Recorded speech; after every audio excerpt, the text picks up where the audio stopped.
Hi everyone, I'm Caitlin. And I'm Haley.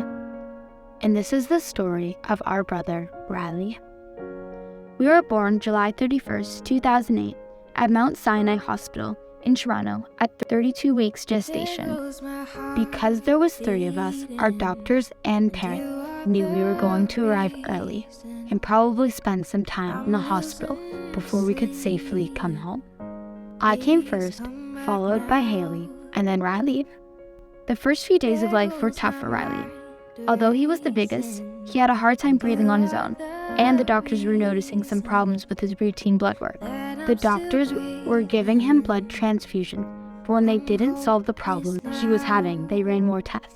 Ryley was 6 days old when the doctors told our parents that they suspected Ryley had leukemia. More tests followed and the diagnosis was confirmed. Ryley had a form of leukemia that occurs in newborns. Transient leukemia usually goes away on its own within the first 3 months of life. Ryley was closely monitored while in the hospital as a newborn and was given supportive treatments. When he came home, he was monitored by the oncology department at Sick Kids Hospital and given a remission diagnosis at 7 months old. The doctors told my parents that kids who have his type of cancer as babies have a higher chance of getting childhood leukemia before the age of 5. Life with the 3 of us was crazy for the next year and a half, but we were all healthy and happy during that time. Just before our 2nd birthday, Ryley started getting sick. After a trip to the doctor, my parents found out Ryley's cancer had come back, but this time would be much different. He would need chemotherapy and have to be at Sick Kids Hospital for all of it. We all moved downtown to the Ronald McDonald House to be close to Ryley. My parents would take turns being at the hospital with Ryley or at our apartment taking care of us. Ryley completed 5 rounds of chemotherapy over 7 months, and just before his final round was about to start, we found out the cancer had come back. The doctors told my parents that Ryley's only chance of getting cured now was a much stronger chemotherapy to get the cancer back into remission, and then a bone marrow transplant. The doctors tested my parents and both of us, hoping one of us would be a match for Ryley. None of us were matches. While the doctors searched for a match on the registry, Ryley went through more chemo, trying to get his cancer back into remission. He did 2 more rounds of aggressive chemotherapy, but they didn't work. His cancer kept coming back. The doctor told my parents that there are no more treatment options at this point, and so they took us all home to spend Ryley's last days at home making memories together. We went to the Jays game and threw out the ceremonial first pitch with some players we had met. We visited Great Wolf Lodge. We had our favorite cartoon, Dora, over for a playdate and spent time just being at home together, hanging out as a family. 7 weeks after Ryley came home, he went back into the hospital for the final time. He passed away peacefully 4 days later in our parents' arms.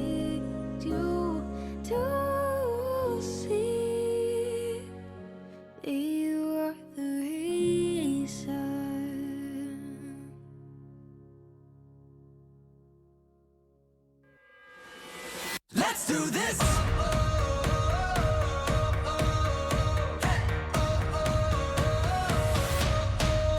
Are you ready for a comeback? Are you ready to fly? Are you ready for the moment? Get ready to ride. Calling all the fighters, calling on survivors. Are you up all nighters? We can take it higher. Let's do this!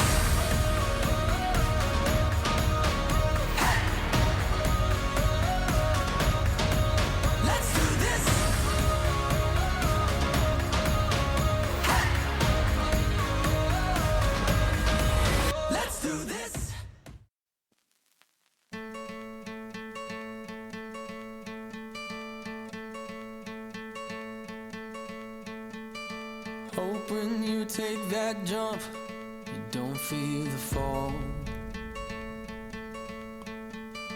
Hope when the water rises, you build a wall.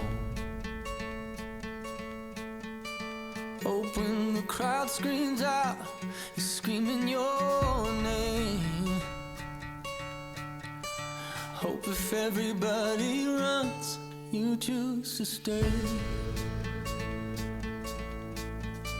Hope that you fall in love and it hurts so bad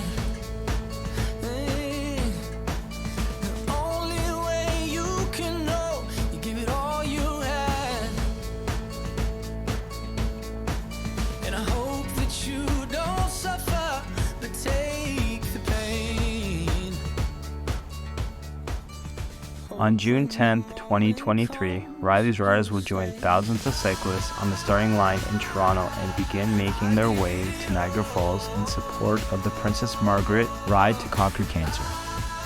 The two-day, 200-plus kilometer event will be a physically and emotionally challenging weekend for everyone.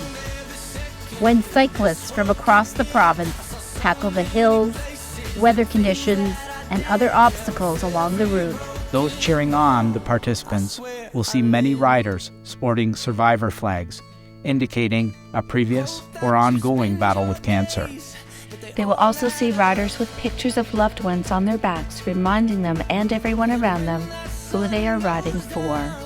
For Ryley's Riders, the reason we ride can be found in our hearts and across our chests. Ryley James Roy Martin, son of Tim and Shannon, brother of triplet sisters Haley and Caitlin, lost his battle with leukemia before his third birthday at Sick Kids Hospital in Toronto in 2011, almost 1 year before sister Taylor was born. What began with a friend and a family member supporting Tim through his grief by participating in that first Ride to Conquer Cancer 12 years ago has turned into a community dedicated to keeping Ryley's memory alive and supporting others whose lives have been impacted by cancer. Tim formed Ryley's Riders in 2018 after years of completing the ride with other teams. Since the formation of Ryley's Riders, the team has continued to grow each year. Many team members have never met Ryley, but are motivated through the support of their friends who have kept Ryley's memory alive in a unique and meaningful way that continues to bring people together. Other team members are family who share Tim and Shannon's grief and who carry on Ryley's memory and connection through the ride. On the sidelines are numerous volunteers and supporters who contribute to Ryley's Riders through fundraising efforts and nights like tonight. Everyone connected to Ryley's Riders has their own reason for being here tonight. Our common purpose is a collective desire to support cancer research in hopes of witnessing a cure in our lifetime.